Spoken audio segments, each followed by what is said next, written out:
Le esperamos en el consultorio para hacerle la práctica mañana. Entonces, el grupo de la señorita Melissa Matza, perdón, disculpe si estoy mal de pronto pronunciando.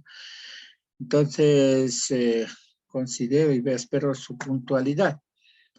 Insisto, el mandil con todas las medidas de bioseguridad, con su alcohol y mascarilla, puesto su nombre el mandil, no quiero que estén con nombres que no son de ustedes, ¿no? Doctor, Dígame a las si 9 dice, ¿no? a ¿A las las 9? 9. Sí, a las 9. A las 8:30 era, pero ya me pidieron a las 9 alguien de ustedes mismo, de tal forma que sí, por favor, para que no haya ningún tipo de problema, ¿no?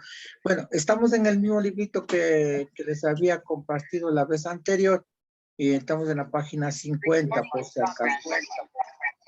Ya, entonces, por favor, vamos a, habíamos visto ya está, en lo que es una página 49, ya habíamos manifestado todo lo relacionado a lo que es, cómo queremos nosotros ver ya el producto de lo que ustedes hagan, desarrollen en lo que se refiere a la forma y a la configuración, estructura, armaje del esqueleto, ¿no? Bueno, vamos a estudiar lo que se refiere al fémur izquierdo, sí, la parte anterior. Y se parece, como les dijimos, ¿no? Se parece bastante al húmero, tiene la cabeza, acá ya no es tubérculo, acá se llama trocánter mayor, sí, el trocánter menor que está acá. En la cabeza es todo lo que está al lado contrario, como ya hemos dicho, y acá tiene el cuello.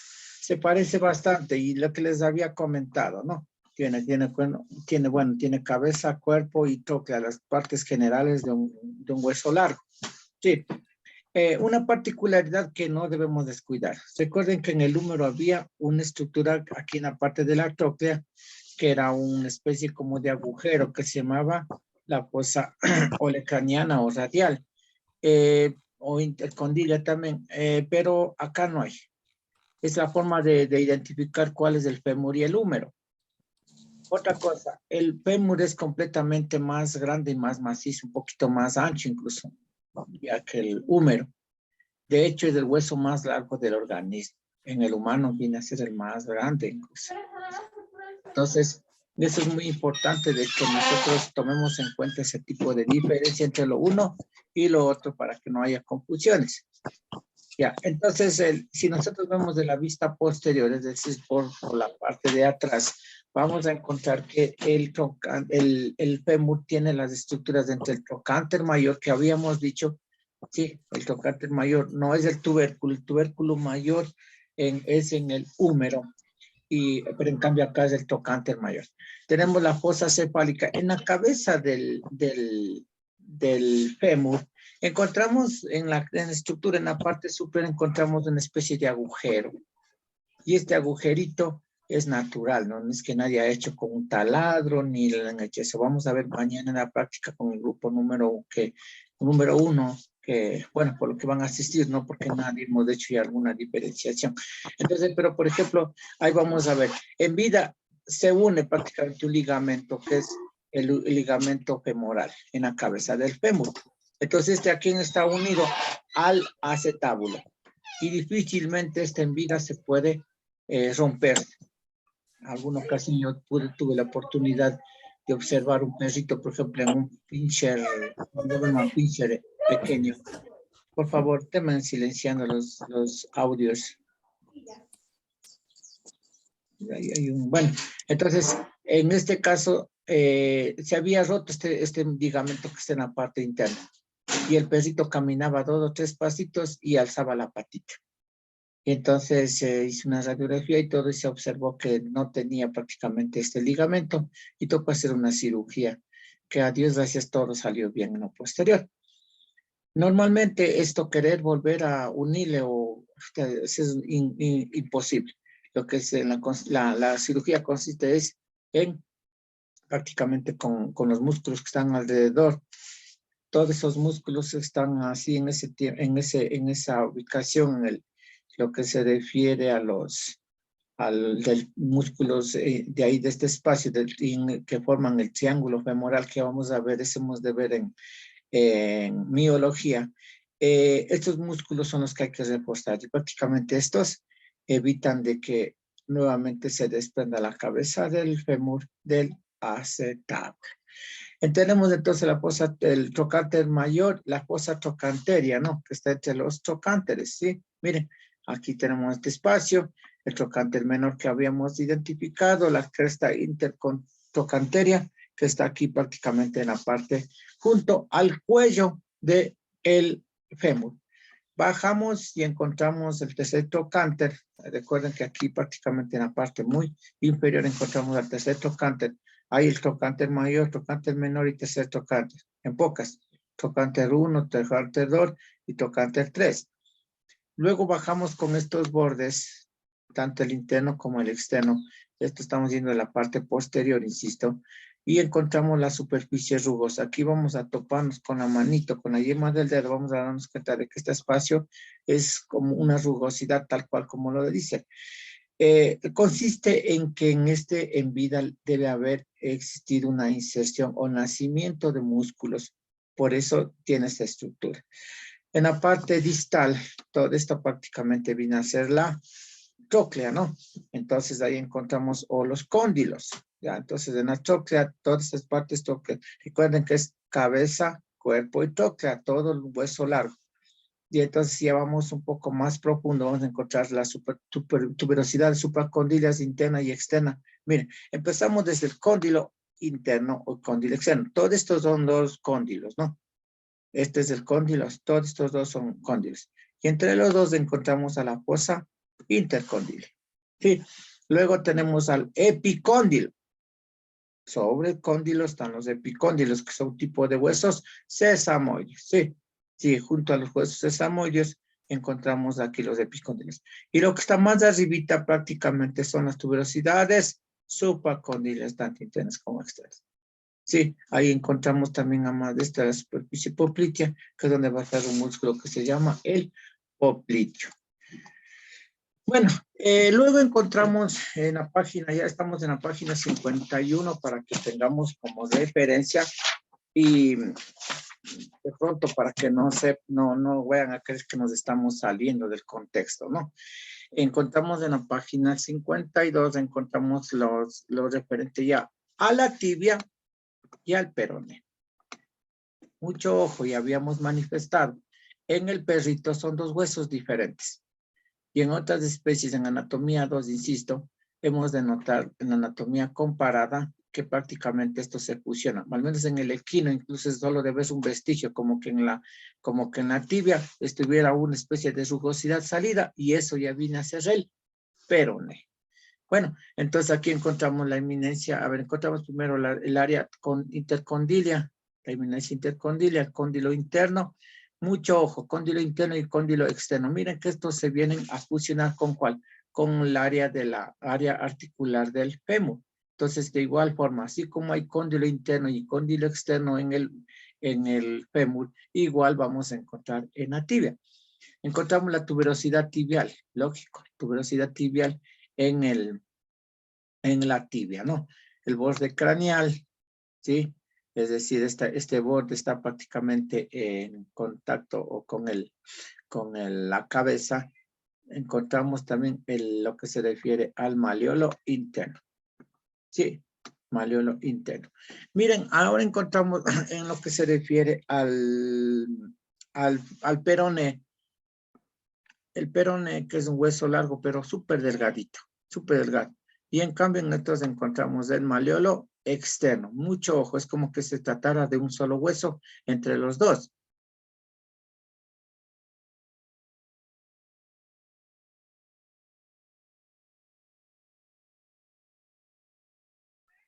Ya, entonces encontramos aquí lo que se refiere al malleolo externo, está en el peroné. Insisto, es como que si se tratara de un solo hueso.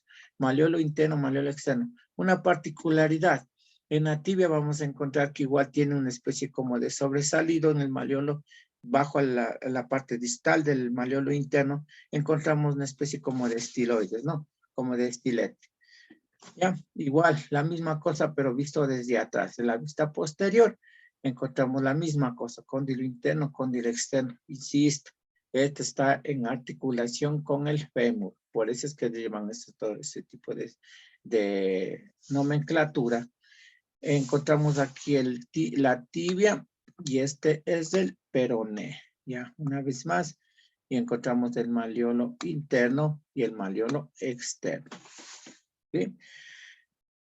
Bueno, y para avanzar, encontramos ya en la página 55, encontramos lo que se refiere a los huesos del tarso. Sí, el tarso que viene a ser en cambio parecido al carpo, por la ubicación, más no por su conformación. El tarso, mucho ojo, ¿cuántas filas tenía el carpo? A ver, Michelle Andrade. Tenía 2 filas, proximal y distal. Muy bien, señorita Michelle, ¿cierto? Entonces, aquí estamos en cambio en el tarso, vamos a ver que tienen 3 filas. Esta es la fila proximal, fila media de este hueso central y esta es la otra fila que se llama la distal. Mucho ojo, ya vemos las diferencias, ¿no?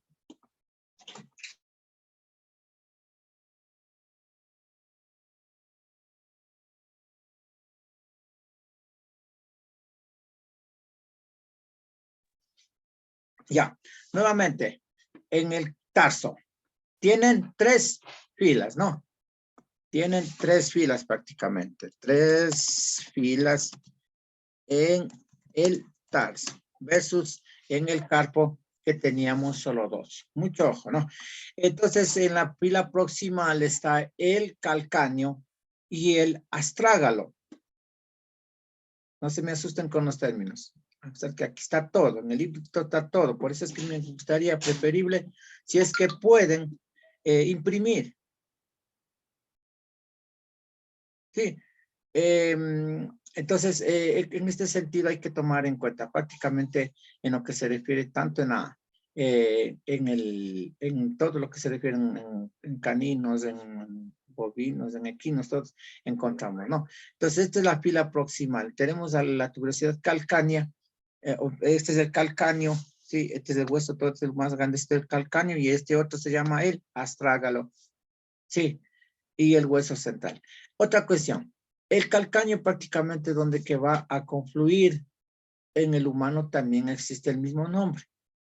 Y llega acá, ya vamos a ver. Regresemos un poquito acá para que nos ubiquemos. En este caso, en el canino nos vamos a encajar. De la siguiente manera.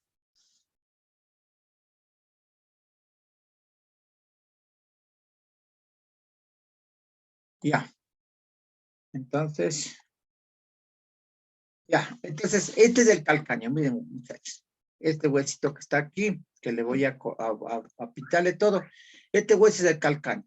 De hecho, bien, desde acá hay unos músculos que se llaman los músculos en la parte posterior. Entonces, estos son el semitendinoso, semimembranoso que hay aquí, donde que prácticamente se aplican los medicamentos en este espacio, en la vía intramuscular. Estos músculos nacen en todos estos espacios y vienen a insertarse acá. Prácticamente vienen a insertarse acá. Y se llama el tendón de el calcáneo, o también que se llama el tendón de Aquiles. El tendón de Aquiles. Ven ustedes, por ejemplo, está sobre el talón. Ustedes pueden toparse, sí.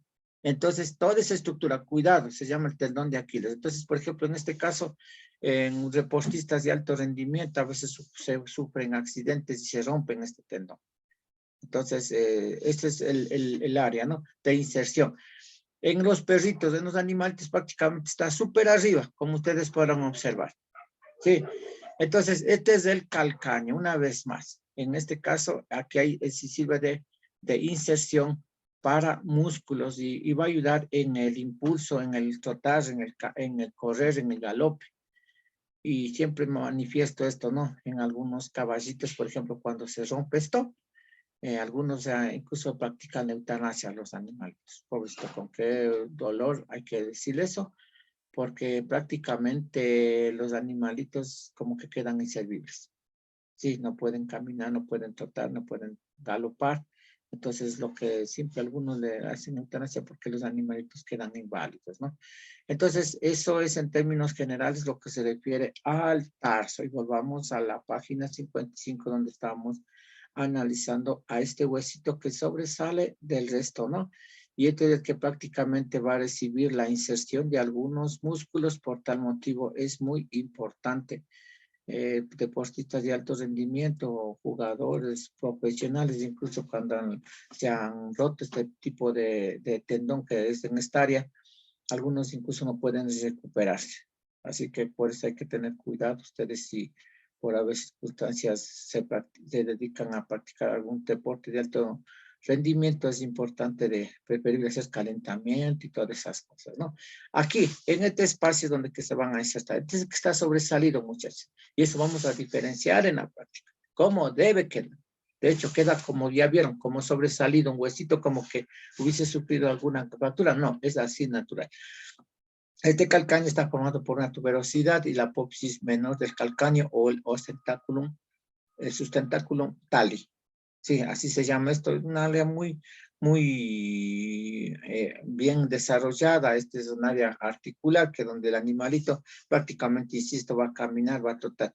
Hay que notar y hacer en anatomía comparada cómo los animalitos en este caso. El canino es un carnívoro, prácticamente tiene 4. Y vamos a ver la conformación.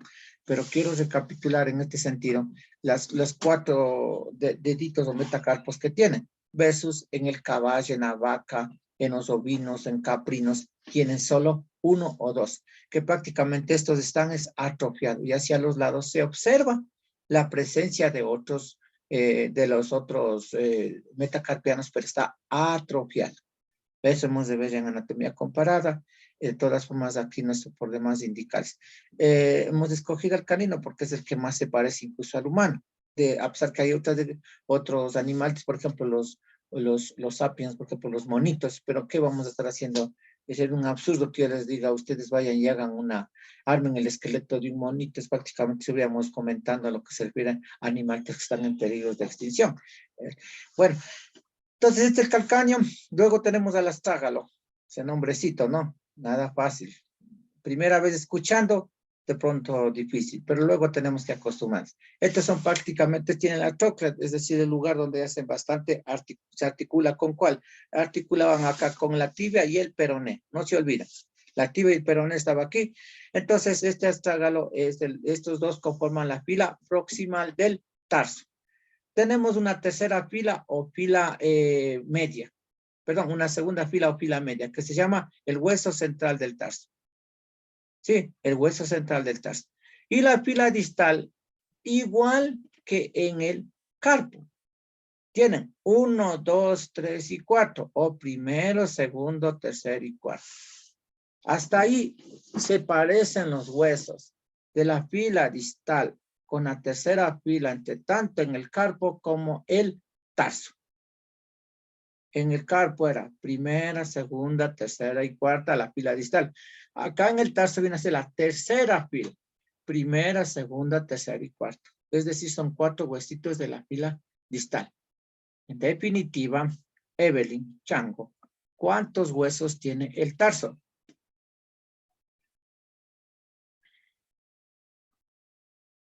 ¿Está o no está la señorita? ¿Cuántos? 7. Sí, mijita. ¿Cuántas filas? 2. ¿Seguro? 3 en este. Estoy diciendo el tarso, ¿verdad, mijita? No se me, las preguntas son bien claras. 3. 3 filas. Ya.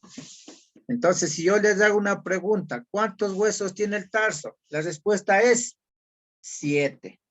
¿Cómo están distribuidos? A ver, solo al que pregunto, por favor, el resto calladitos. Señorita Karen Díaz, ¿cómo están distribuidos los huesos en el tarso?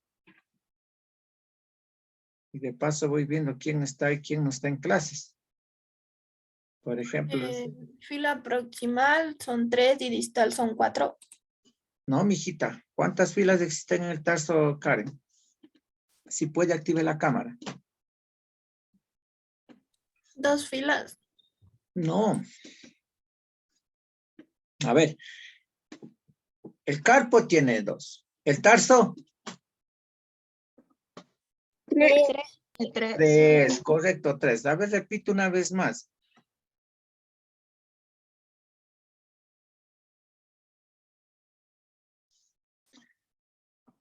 Entonces, hay 3 filas en el tarso. Repito una vez más. Fila proximal, fila media y fila distal. Incluso aquí tengo un comentario escrito de las 3 filas que tiene el tarso. Fila proximal, media y distal. Si yo les pregunto cómo está distribuidos los huesos en el tarso. En la fila proximal hay 2, el astrágalo y el calcáneo. En la fila media, el hueso central del tarso. Y en la fila distal, los 4 huesos. Primero, segundo, tercero y cuarto. A ver, si es que alguien no entiende, pues me hace la pregunta y pues simple y llanamente yo me podría repetir y analizar con ustedes en forma conjunta. Ya, a ver, entonces, yo sé Inge, ¿nos puede, bueno, me puede repetir sobre lo que dijo recién, sobre, o sea, cuántos huesos tiene cada fila, por favor? Ya. Entonces, si yo les, entonces vamos a repetir en forma global. El tarso tiene 7 huesos. Sí. Tiene 3 filas. ¿Cuáles son esas filas? La proximal, la media y la distal. Si yo les comento y les pregunto, ¿cómo están distribuidos los huesos en el tarso? En la fila proximal hay 2. En la fila media 1 y en la distal 4. 2 más 1, 3 más 4, el total son 7 huesos. Entonces, si yo les digo qué huesos conforman en la fila proximal del tarso, serían el astrágalo y el calcáneo. ¿Qué huesos conforman la fila media? El hueso central o hueso medio del tarso. ¿Qué huesos conforman en la fila distal? El 1, 2, 3 y 4 o primero, segundo, tercero y cuarto. ¿Cuánto me dan en total? Nuevamente, haciendo en este sentido el análisis, son 7. ¿Sí, muchachos? ¿Sí, Leslie? Sí, ya me quedó más claro. Ya. Entonces, el número de huesos prácticamente lo mismo que en el carpo, con la gran diferencia de que en el carpo hay solo 2 filas, pero en el tarso hay 3. Sí, entonces, en la fila proximal es el astrágalo y el calcáneo. Fila media, hueso central o hueso medio, y en la distal prácticamente primero, segundo, tercero y cuarto huesito. En lo que se refiere a los metatarsianos, ya habíamos manifestado de que es lo mismo, ¿no? Lo mismo que en el metacarpo o metacarpianos. Son prácticamente la conformación base, cuerpo y troque. Con la gran diferencia de que el primero casi siempre está ausente. Pero el segundo se une al segundo, el tercero al tercero y el cuarto nuevamente se une al cuarto y quinto. Entonces son solo 4 metatarsianos. Sí, el que falta es el primero. Si fuera el carpo estuviera ahí. Pero como no es, pues entonces estamos manifestando de que prácticamente tiene solo 4 metatarsianos. En fin. Y por último, las falanges, y como lo dicen aquí, los metatarsianos son prácticamente idénticos a los metacarpianos. Otra, las falanges y sesamoides forman el esqueleto del dedo y son similares tanto en las manos como en los pies. Es decir, hay falange proximal, media y distal. Recuerden que el primero está ausente en la extremidad posterior o en la extremidad pelviana. Sí. Miren aquí lo que dice, ¿no? En el primer dedo falta con frecuencia y cuando existe entonces suele ser rudimentario. O sea, es un chiquito, ¿no? Y eso es lo que decía su compañero, que muchas de las veces podemos observar que está en forma de espolón. Entonces, y hay, al menos en la parte posterior, igual como en la delantera, pero más es frecuente en la posterior que toca extirpal. O sea, no, en los dos casos toca extirpal y de pequeño, porque incluso no sienten mucho y no hay mucha irrigación sanguínea y es más fácil. De más grande sí se puede hacer, pero como que ya les duele un poquito más. Sin embargo, toca mandarle haciendo vendajes y no es complicado a la final, no es muy complicado en este sentido. Entonces, y cuando existe, entonces es un rudimentario el primer dedo, si bien unas veces presenta una articulación digital completamente desarrollada como un primer metatarsiano normal. En otras ocasiones pueden pasar y faltar en lo que decía. Y de lo que decíamos, prácticamente el dedo tiene solo dos falanges, proximal y distal. Eso es todo, muchachos. Creo que hemos avanzado y considero que estamos listos para que ya traigan los huesitos y el primer grupo de que vamos a hacer la práctica mañana, pues no posible, avanzaremos hasta esta parte. No sé si hay alguna pregunta, alguna cosa que ustedes de pronto les haya quedado o de pronto no tan claro. Recuerden que es una de las áreas de estudio un poquito más fáciles. Fáciles en términos de que ya, o sea, no es tan complicado el aprendizaje de estas estructuras. Y para terminar la clase de hoy, vamos a ubicarnos en la página 86. ¿Por qué vamos a esa página? Porque prácticamente necesitamos estudiar lo relacionado al 86. Entonces, para analizar y estudiar lo que se refiere a los huesos de la columna vertebral. Ya, ahí estamos los huesitos de la columna vertebral. Debemos empezar insistiendo y aquí sí es muy importante manifestar de que están conformados la columna vertebral está conformado por diversos tipos de vértebras, ¿no? Tenemos las vértebras cervical, la torácica, dorsal, lumbar, sacra y coxígea o caudal. Y ahí tenemos en lo que se refiere a la fórmula. Una cosa muy importante y pregunta de examen. Todos los mamíferos tienen vértebras, digamos, tienen 7 vértebras cervicales, todos los mamíferos, incluido la jirafa o la llama, que aparentemente tienen un cuello largo, lo único que hace es desarrollar, son más grandes, más largas las vértebras, más no aumentan el número. Todos los mamíferos tienen 7 vértebras cervicales. Los caninos o los perritos tienen 13 vértebras torácicas, ¿sí? Tienen 7 vértebras lumbares, 3 sacras y caudales o coxígeas entre 18 a 23, con la particularidad de que eso puede variar. Otra cuestión, esto nos da un tipo de fórmulas, que es la C7, T13, L7, S3, CD 18 a 23. Entonces, esto es lo que nosotros podríamos indicar y prácticamente es la simplificación. C de cervical, T de torácica, L de lumbar, S de sacro y CD de caudas o caudales. Si nosotros hacemos un análisis, vamos a ver que prácticamente las vértebras están conformadas de algunas estructuras, entre ellos son las apófisis espinosas, ya vamos a ver más adelante. Apófisis espinosas, apófisis transversas y apófisis, en este caso, en los arcos dorsales. El primer hueso de la columna vertebral es el atlas. Este se une ¿con quién? Con el occipital. Sí, aquí encontramos al occipital o el cráneo. Sí, entonces, luego tenemos, este se llama el primero, el atlas. Sí, es como una mariposita con los dos lados, como tipo alas, como dice aquí. Alas. Entonces, este es el agujero vertebral externo y el agujero transverso por aquí. Por este espacio salen los nervios, ¿no? Recuerden que a partir de la columna vertebral salen los nervios. Luego tenemos del atlas, tenemos el axis, que se parecía a un yunque, que a veces que el yunque usan algunos mecánicos, o sino también en agricultura, que este es prácticamente, sirven para arado, ¿no? Entonces, este es el axis. Y este tiene un gran desarrollo inmenso de una apófisis espinosa súper larga. Ya vamos a ver más acá adelante cuáles son.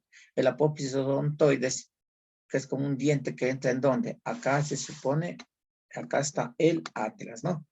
Entonces, este en cambio va a unirse en cambio a partir de la parte posterior. En cambio acá estamos lo que se refiere a las vértebras, ¿no? Todas las otras vértebras serían en este caso la tercera, cuarta, quinta y sexta vértebras cervicales, ¿sí? En fin, todo este es el cuerpo. Y comenzamos a hablar lo que se refiere a la tercera vértebra, tercera y cuarta vértebra, en este caso cervical. Entonces, ¿qué nomás tiene? Tenemos una especie de apófisis espinosa, lo que sobresale. Las vértebras cervicales son pequeñas, ya vamos a ver en la práctica, ¿no? Es un poquito más fácil de entender ahí, porque ahorita algunos se me van a estar incluso asustándose, ¿no? Se asusten, muchachos. Entonces, estas son las apófisis espinosas, lo que está para encima, y las apófisis transversas. Aquí, justo las apófisis transversas, hay los agujeros transversos también. Y luego tenemos las vértebras torácicas. Miren, este que sobresale bastante, esta es la apófisis espinosa, eso. Entonces, en las vértebras torácicas, tienen ellos lo que se refiere bien desarrollado, las apófisis espinosas. Las apófisis transversas no están tan desarrolladas y tenemos el cuerpo. Y aquí hay un agujero por donde pasará la médula espinal. Una de las que hay que recordar, y aunque estamos de hablar en miología, que prácticamente desde la parte de las apófisis de las vértebras torácicas y lumbares es donde que están en sus chuletas, ¿no? La que comemos las chuletitas de repente. Por eso que saben estar sobresalientes.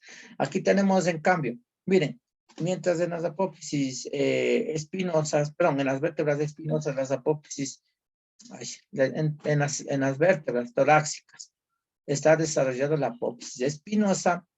En cambio, en la vértebra lumbar están desarrolladas todas, tanto la apófisis espinosa, miren, pero el tamaño es idéntico con las apófisis transversas. ¿Sí, muchachos? Esa es la diferenciación. Y insisto, que hemos de ver todo este tipo de situaciones en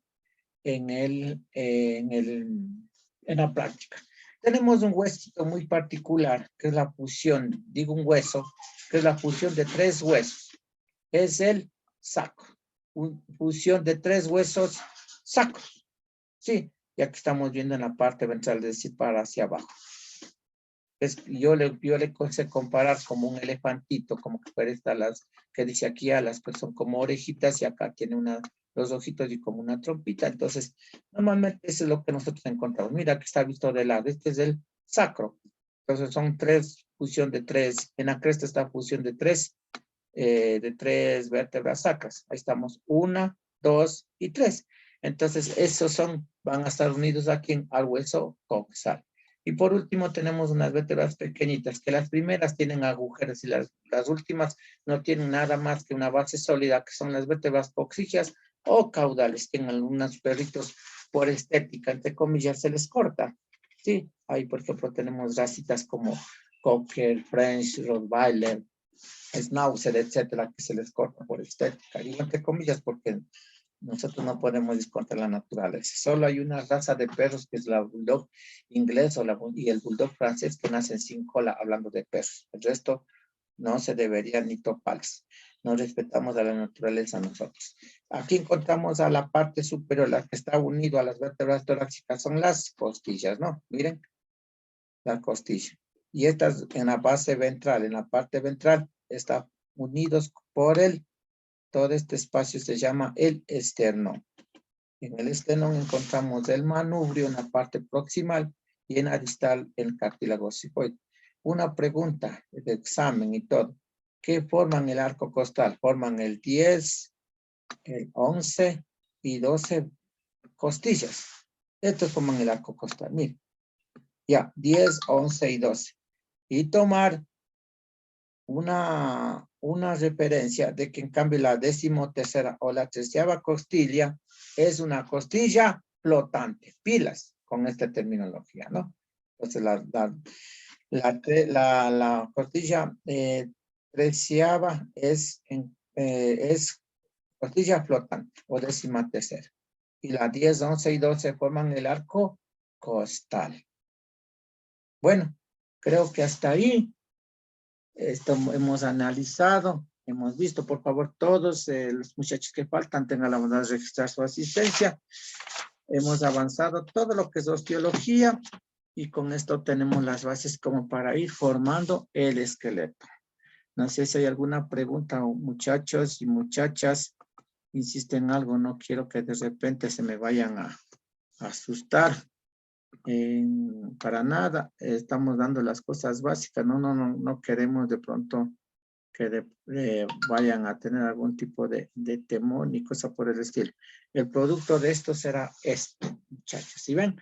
Entonces ahí el cráneo, tenemos igual recapitulizando el atlas, el axis, las vértebras cervicales, vértebras torácicas, vértebras lumbares, está el sacro y aquí tenemos las caudales. Extremidad anterior y posterior. Y aquí tenemos las costillas y prácticamente eso será lo que nosotros al final del ciclo, al final del primer EMI, tenemos que presentar y saber esto. Sí, muchachos. Y yo sé que mejor me van a agradecer, aunque están por ahí con sueño, están bostezando y tanta cosa, pero bueno, me van a agradecer porque les va a tornar súper fácil el hecho de hacer el esqueleto. Porque así, como ustedes están viendo, les prometo que si yo les cojo y les tomo una prueba, me van a caer como moscos que haberles botado pixtoritos, van a tener problemas. Pero en cambio, si nosotros ya hacemos